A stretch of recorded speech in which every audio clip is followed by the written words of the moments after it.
Kwa nini Mungu anakuadhibu? Na kwa nini sasa uko mikononi mwa Mungu kwa ajili ya adhabu kali? Anahitaji uelewe kama kiumbe chake yeye. Uelewe sababu. Na kisha ugundue kwamba ninaistahili hii adhabu kwa sababu ya wingi wa maovu yangu na makosa yangu. Lakini sasa nifanyeje ili hii adhabu inyondokee mimi na kizazi changu na nchi yangu? Kwa sababu nini? Hatari iliyoko juu ya uso wa Tanzania ni kubwa kuliko mwanadamu anavyoweza kufikiri. Lakini inaondokaje sasa? Na ndio maana ujumbe mkuu ni kwamba Tanzania usipotubu, hatari kubwa ipo mbele yako. Sasa hapa kuna kitu kinachoitwa toba.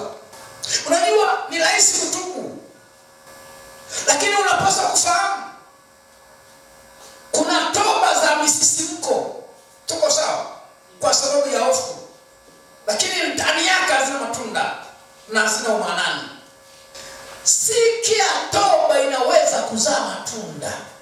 Ila toba ya kweli ambayo inaweza kugusa moyo wa Mungu, na inaweza kugusa moyo wa Mungu, na Mungu akaelewa akasema, sasa ninaelewa ya kwamba huyu mtu au hawa watu au nchi ameelewa na ameamua kugeuka kutoka kwa dhambi na kunigeukia mimi, na toba yake nimeitakabali kwa sababu imegusa moyo wangu.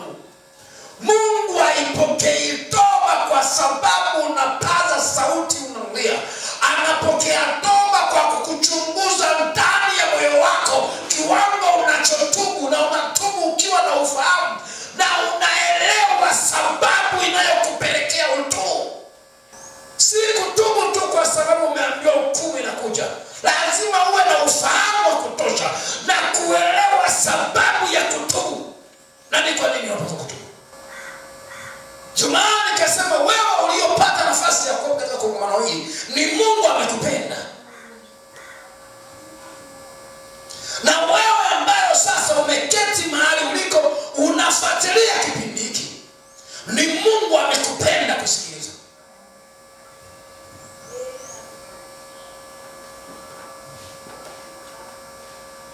Tafadhali fuatilia. Tafadhali weka umakini sana. Weka umanani ulioko hapa, weka umanani uliokaa mahali kokote uliko ukifuatilia. Zingatia sana.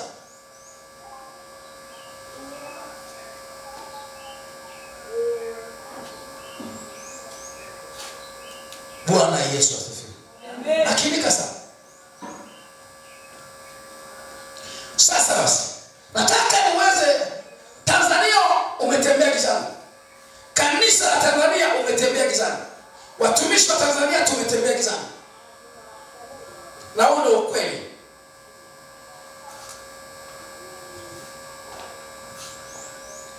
Na Mungu akitazama hiyo nuru, hiyo nuru. Tumekuwa kama vipofu tusioelewa. Ijapokuwa tuwaongoza watu kwa habari ya Mungu, lakini tuwaongoza watu kwa Mungu tusiyemjua. Na Mungu tusiyejua kanuni zake. Na Mungu tusiyejua taratibu zake. Bwana Yesu asifiwe. Amen. Kongamano hili na muendelezo tutakaoendelea kuwa nao ni wa kukufungua akili na macho na uweze kuelewa kama mtumishi wa Tanzania, kama kanisa la Tanzania, kama Mtanzania, kama nchi ya Tanzania, kwamba sasa yatosha kukaa kwenye upofu, kwa sababu hatari kubwa inakuja kutokea kwa sababu ulikaa gizani. Na Mungu sasa anaamua aje akuchape ili kusudi ugundue kwamba kumbe nilidhani na Mungu, kumbe sina Mungu. Tuko sawa? Amen. Nilidhani Mungu ndiye anayenilinda, kumbe sasa alishadaniacha. Tuko sawa? Nilidhani niko naye, kumbe nishachanganya. Na ndio maana kuja kwa niwahakikishie Watanzania, kuchapwa na Mungu ni bora ukakamatwa na askari au na muuni au mjambazi akakupiga na akakufanyia chochote. Usije ukafikiria ni kitu rahisi kiboko cha Mungu kikishuka juu ya nchi, juu ya taifa, juu ya mtu. Usifikiri Mungu anachapaga kama wanadamu. Anachapaga kwa sura yake. Unabii unasema hakuna atakayesalimika, aliye mkubwa hata aliye mdogo. Maana yake ameshapanga na anaelewa atafanyaje.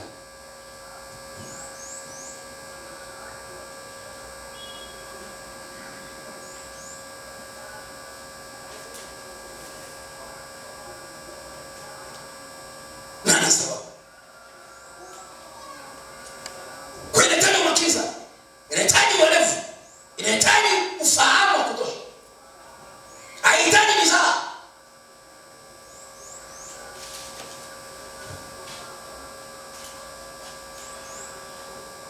Inahitaji ulioketi kama unaandika, uandike ukiwa na ufahamu.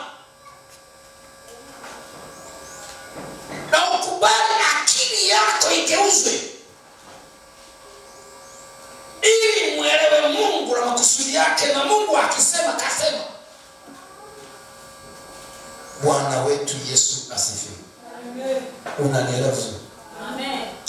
Nataka nifafanue kwa hatua hii. Nataka nifafanue kuhusiana na huyu mjumbe. Amina? Amen. Tanzania, makinika kuelewa hili. Na hili Mungu ameliruhusu sasa kwa sababu ya upendo wake. Tuko sawa? Nataka niwaambie kitu kimoja ambacho natamani mkielewe tu. Na niko Tanzania uliko. Lakini nataka uelewe sasa. Uelewe hivi. Yesu alipotoka mlimani, tuko sawa, akiongozwa na Roho, akaenda mahali alikolelewa, akaingia katika nyumba ya Bwana ijulikanayo kama sinagogi. Tuko sawa? Na alipokwisha kuingia akapewa chuo cha nabii Isaya. Akatafuta ili asome mahali palipoandikwa Roho Bwana yu juu yangu. Tuko sasa? Amen. Na alipokwisha kunena maneno hayo, akasema, akasoma Roho Bwana yu juu yangu kwa maana amenitia mafuta. Ukisoma hapo utaelewa vizuri sana. Tuko sawa? Na baada ya kuyanukuu maneno yote aliyoyanena kiunabii Isaya, Isaya ni miongoni mwa manabii wakuu wa Agano la Kale, na walitabiri sana kuhusu Yesu, kuja kwake, kuhusu Roho Mtakatifu, kifo chake, kupigwa mijeledi, kufuka kwake. Kile Isaya amenena sana na ametabiri sana kuhusu Yesu Kristo.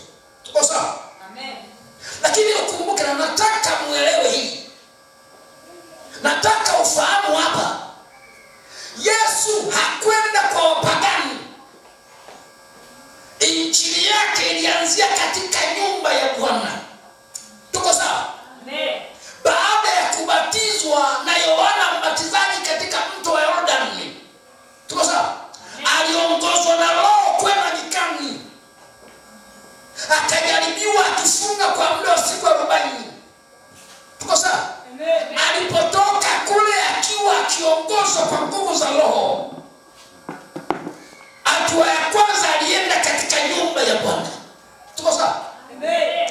Inayomtaja Bwana. Tuko sawa? Amen. Inawapatia watu matumaini kwa habari ya ufalme wa Mungu. Tuko sawa? Amen. Watu wakikusanyika wakimwabudu Mungu na kutoa sadaka na wakidhani wanamwabudu Mungu. Tuko sawa? Amen. Yule waliyemungoja aje, tuko sawa? Sasa yuko katikati yao katika nyumba ya Bwana. Tuko sawa? Amen. Ambao walimungoja kinabii. Tuko sawa? Waliomkusudia.